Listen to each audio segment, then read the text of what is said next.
We're joined by Fred Fleitz, the senior analyst from LigNet. Fred, we thank you for your time. Thanks for joining us by phone this morning from Washington. Good evening, JD. Fred, as we have a chance to visit, we understand that this latest breach occurred at the Office of Personnel Management. What on earth are the Chinese looking for in OPM? The Chinese are targeting every conceivable U.S. database. They're looking for information that can help them penetrate the U.S. government, either to blackmail employees or to find people who are vulnerable for being influenced. And these are people who will be getting top secret clearances. And the Chinese are hoping to identify these people so they can recruit them.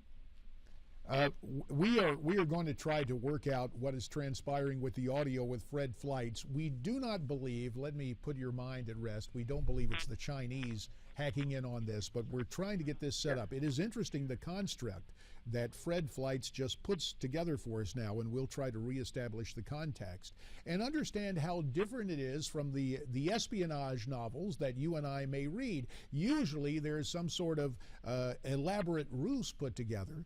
But what the Chinese are doing, and the Chinese are not alone in this, as we continue to see the rise of the internet and computer hackers.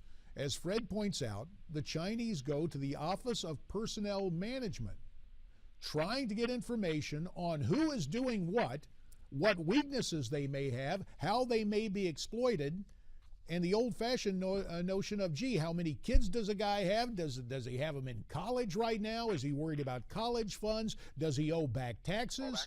All that kind of information. And that is why the OPM, or Office of Personnel Management, looms high on the list of targets for the Chinese. Now, let me check with my friends in the control room. Do we have a better audio signal now from Fred? We're still working on that. Okay, as we continue to work on that, I mentioned in the intro to Fred Fleitz, part of this is nothing new, and not to borrow from our friend Fred Rustman, but I can tell you a decade ago, as I was serving in the Congress of the United States, we talked about virtually daily attacks, hacking attempts by the Chinese into our Pentagon, into our structure at the Department of Defense, and into our armed forces. That has been going on for the better part of the decade now, of a 10-year period of time.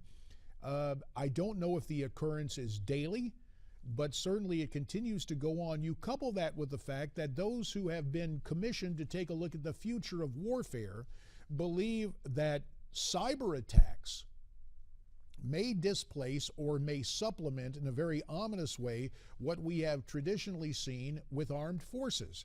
In fact, there is a warning against a cyber Pearl Harbor sometime in the 21st century. So the talk of the Chinese espionage at the Office of Personnel Management is the latest development in this process as we attempt to reestablish contact with Fred Fleitz.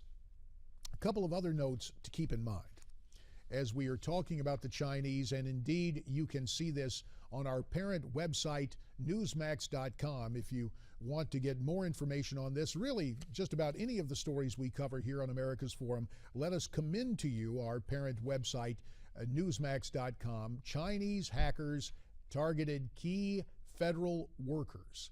And instead of sending some tall, dark, and handsome stranger to prey upon someone in the secretarial pool, instead of sending in what I guess is called in spy vernacular a honey trap, some glamorous woman to try and pry secrets out of everyday government bureaucrats, in a sense it's so much easier, or at least straightforward, to just try to tap into information sources. And so we do not view this as a curiosity, but it is the latest variation on hacking, on cyber attacks, and it comes in Washington, D.C., courtesy of the People's Republic of China. During the time remaining, we would be remiss if we did not mention a story that we passed on to you last week in the more traditional realm of the military. Understand, the same communist China hacking into the Office of Personnel Management over the past couple of weeks was part of a huge military exercise In the Pacific, in Hawaii, there were Chinese naval vessels, there were top Chinese naval personnel taking part in, for lack of a better term, war games with the United States, not as an adversary, but the Chinese were there observing. As I said at that point in time, and I think it bears repeating now, I cannot for the life of me understand why we would share with Communist China our sources and methods, our military strategy and doctrine, and some of the tools at our disposal. The Chinese have their first aircraft carrier.